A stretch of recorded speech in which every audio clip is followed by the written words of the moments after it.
15 years ago, Marta left a secure job as an accountant to start up her own weekly classified publication for the Spanish language community. She and her husband Joe went through great trial and error to create El Clasificado. Today, she has a multi-million-dollar company that is still growing. El Clasificado is directed to the Spanish-speaking, Spanish-reading community of Los Angeles. We provide a directory of services, advertisers, and consumer-friendly editorial. You were formerly employed as an accountant. How were you inspired to work in the Hispanic community?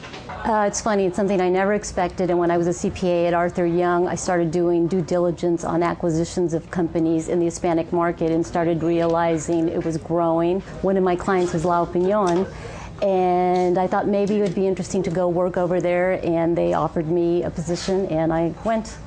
You left a reputable Spanish newspaper and made quite a risky business move. Why did you think that a free publication would be a viable business model? I saw the penny saver very successful everywhere. And La Opinion at that time had only about 77,000 circulation, and I knew there were about 5 or 6 million Hispanics were estimated at that time. It was growing. It just seemed it made sense. Tell me about some of the early evolutions of El Clasificado. We were home delivered through the mail. That was very expensive. At that time, about $110, $120 per thousand. A year later, I tried door-to-door delivery just to avoid going bankrupt because you have to pay the post office every week. That actually worked better, but you still couldn't control it. Then we took it on ourselves. Things were still not good enough, and we could never recover from the first year of spending all that printing money, trying to grow too fast, the home delivery. We had so much debt that even though that was better, we finally just bulk dropped about 1992, and it turned out to be the best thing. And how does bulk drop work? Bulk drop works where we put about 300 magazines in a market. What were some of the sacrifices that you had to make to finance the business? It got to the point we should have gone bankrupt. We ran out of resources. We were undercapitalized, the classic mistake. I had to sell my condo. I had to sell my car before it was repossessed, and I moved in to my father's house for 7 weeks and stayed for 7 years. And I could not believe that at the age of 30 plus, I was doing something like that. Your business has gone through several transitions. When do you think was the actual turning point to where it became a profitable venture?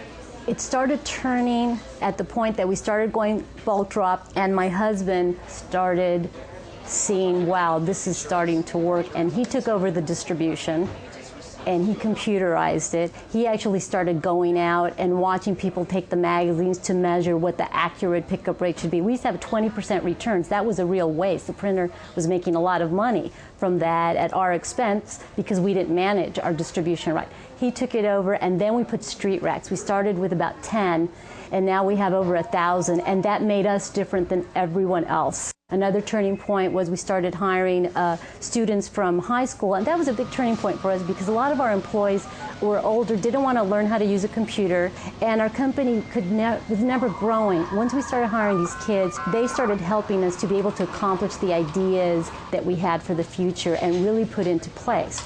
What has been a true trial and error business lesson that you have learned? You have to be more flexible. I think I was too stringent. I really try to be ethical, and I want people to believe in me.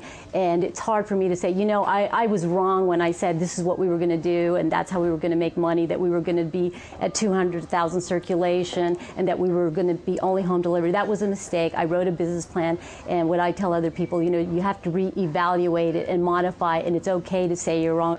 If you would have known what you were in for, would you have started the business? Had you asked me this 2 years ago, and people did, I would say no. No, I blocked out those bad years, and I would never relive them again. But now, I think the last 2 years have been an incredible growth for us, and our staff motivates us. 2 years ago, my husband and I reached our Peter principle, where we felt we don't know any more about publishing. We're two bean counters, and what are we doing here? And so we started going to conventions and started meeting experts in the English market and started hiring consultants to come in and teach us so we could teach our employees more, and it's really working. It's paying off. You began with 40,000 in circulation, and now I understand that you're currently at 130,000 weekly in circulation. Where would you like those numbers to be over the next 5 years? close to 200,000. We think we could do that, and that'll penetrate the market. Then, probably in about 2 years, we'd like to start going outside of metropolitan LA. Where before I said, I never want to go out of LA, I just had my blinders on, I am happy, I'm content. But I think we can do it now. We know where our weaknesses are, and I can now focus on those weaknesses. I don't have to worry every day about meeting payroll at the end of the week, and that was kind of my job for years. I can work on the future. It's fun.